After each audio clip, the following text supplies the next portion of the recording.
अर्जुन को श्रेष्ठ साबित करने के लिए हर युग में एकलव्य का अंगूठा कटाया गया है।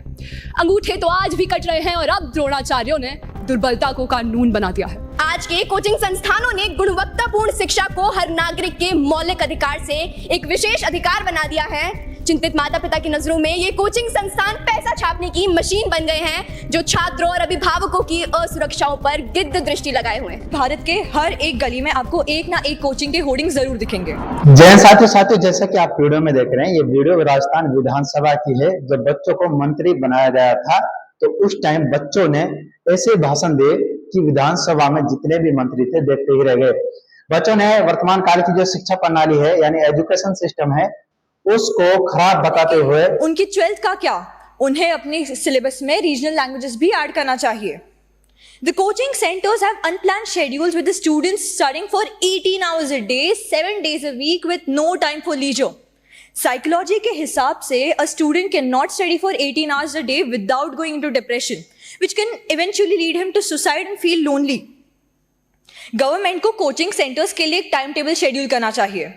In January this year, the Union Ministry of Education issued strict guidelines that institutions cannot issue misleading governments advertisements about guaranteeing ranks and good marks. फिर भी भारत के हर एक गली में आपको एक ना एक कोचिंग के होर्डिंग जरूर दिखेंगे। इनमें कितनी सच्चाई है हमें क्या पता, हम तो वैसे भी अंधे की लाठी नहीं, अंधे खुद बन चुके। To the members of the House, even today we witness instances where individuals have to give up their potential attaining to Eklavya's sacrifice. But this time, it's due to organizational corruption, biased schemes, paper leaks, and the mishandling of laws by modern-day Dronacharyas. Between 2019 and 2021, more than 36,000 students have died by committing suicide, and that is not a small हमेशा दबाव बना रहता है और उम्मीदें बहुत ऊंची हैं। ये मेरे शब्द नहीं, ये कोटा के एक छात्र के शब्द हैं। महोदय, एक मामूली सवाल से शुरू करते हैं। कोचिंग संस्थान इतने जरूरी हो क्यों गए हैं? इसका कारण हमारी शिक्षा प्रणाली में है। उदाहरण के लिए जेईई परीक्षा को लेते हैं। कहा जाता है कि जेईई एनसीईआरटी पाठ्यक्रम पर आधारित है, लेकिन जाहिर सी बात है कि एनसीईआरटी काफी नहीं। पिछले 2023 में पिछले साल 14 लाख से ज्यादा छात्रों ने जेईई के लिए प्रयास किया, जबकि आईआईटीज में कुछ 16,000 सीटें ही हैं। अब इस श्रेणी का कंपटीशन होगा तो कोई छात्र अतिरिक्त कोचिंग की तलाश क्यों नहीं करेगा? एक सवाल हमें यह भी पूछना चाहिए कि ये परीक्षाएं पूरी तरह स्कूल के पाठ्यक्रम पर आधारित क्यों नहीं है? पर हमें यह सवाल भी पूछना चाहिए कि अगर ये परीक्षाएं पूरी तरह स्कूल के पाठ्यक्रम पर आधारित भी हुई तो फिर वो कॉलेज के लिए कैसे तैयारी करेंगे? स्थिति तो ऐसी है कि नकली स्कूल से उभर आए हैं। सभापति महोदय, कोचिंग संस्थानों की मांग हमारे सिस्टम ने ही बनाई है और इन संस्थानों ने शिक्षा को एक व्यापार सा बना दिया है। वर्तमान में कोचिंग संस्थानों के लिए दिशा निर्देश हैं जो कई महत्वपूर्ण समस्याओं का समाधान भी प्रोवाइड करते हैं, लेकिन वो कानूनी रूप से बाध्यकारी नहीं। इसीलिए इन संस्थानों को किसी भी दुर्घटना के लिए जिम्मेदार ठहराना नामुमकिन सा हो जाता है। दुख की बात है कि आज इस देश का युवा दबाव में आके आत्महत्या करने पर मजबूर हो जाता है, इस भ्रम में कि इस परीक्षा के आगे उनका जीवन ही नहीं, कि अगर वो ये एग्जाम क्लियर नहीं कर पाए तो उनके जीवन का कोई महत्व ही नहीं। सर, दुख की बात यह है कि हमारे लिए इन छात्रों का जीवन बस डेटा बन के रह गया है और डेटा के अनुसार 2020 में 10,000 से अधिक छात्रों ने आत्महत्या की, लेकिन वर्तमान में कोटा जैसे शहरों में बच्चों के कमरे से पंखे उतारना एक बेहतर सुझाव माना जा रहा है। गुणवत्तापूर्ण कोचिंग भी एक बहुत महत्वपूर्ण मुद्दा है। कोचिंग संस्थानों में बड़ी आम बात है कि आपके मार्क्स के अनुसार आपकी क्लासेस बढ़ जाएंगी और आपके अध्यापक भी बदल जाएंगे, जबकि सब छात्रों ने फीस तो एक ही समान दी है। अंत में शिक्षा प्रणाली और सरकार की निष्क्रियता को सुधारने की जरूरत है। साथ ही साथ समाज की सोच भी बदलनी पड़ेगी। महोदय, आप, मैं, हम सभी तो समाज बनाते हैं, तो सबसे पहला बदलाव हमें ही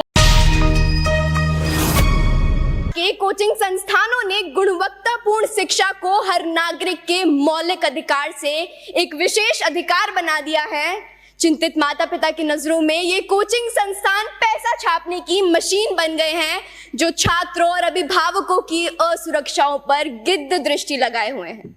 आपको यह जान के हैरानी होगी कि हमारे देश के प्रतिष्ठित कोचिंग संस्थानों में 120 से भी ज्यादा छात्रों के लिए केवल एक अध्यापक नियुक्त होता है। क्या यह पर्याप्त है? साथियों, याद रखिए, संघर्षों के साए में इतिहास हमारा पलता है। जिस और जवानी चलती है उस और जमाना चलता है। हमें जरूरत है मजबूत नियम बनाने की, ताकि यह कोचिंग संस्थान पारदर्शी रूप से संचालित हो और छात्रों की भलाई को प्राथमिकता दें। हमें खुद से पूछना चाहिए कि क्या हम ऐसी शिक्षा प्रणाली को कायम रखेंगे जो गुलामी के कालखंड में साजिशन रची गई थी, या फिर हम एक नए रास्ते पर चलेंगे जो विचारों की विविधता का जश्न मनाता हो, हर व्यक्ति को स्वतंत्र रूप से सशक्त बनाता हो। अंत में मैं बस यही कहना चाहूंगी कि वसुधा का नेता कौन हुआ, भूखंड विजेता कौन हुआ, अतुलित यशक्रेता कौन हुआ, नवधर्म प्रणेता कौन हुआ, जिसने न कभी आराम किया, विघ्नों में रहकर काम किया, विघ्नों में रहकर काम किया। जय हिंद, जय भारत और धन्यवाद। कि किस साल कितनी बच्चों ने आत्महत्या की, जैसा कि डाटा बताया जा रहा है कि 2019-20 में 20 के आंकड़े हैं, लगभग 10,000 बच्चों ने सुसाइड कर लिया था। तो बच्चों ने कहीं ना कहीं ऐसे लाजवाब भाषण दिए, सब मंत्री परिषद जो भी है, मंत्री है, पक्ष विपक्ष देखते ही रह गए। और शायद कहीं ना कहीं अब लगता है, ऐसा लगता है कि शायद ये रूप है असली जो विधानसभा में होना चाहिए।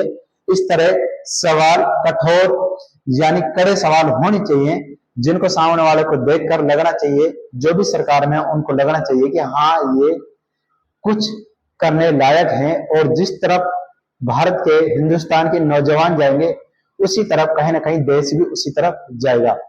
तो इनके बारे में आपकी क्या राय है, जरा कमेंट सेक्शन में जरूर बताएं।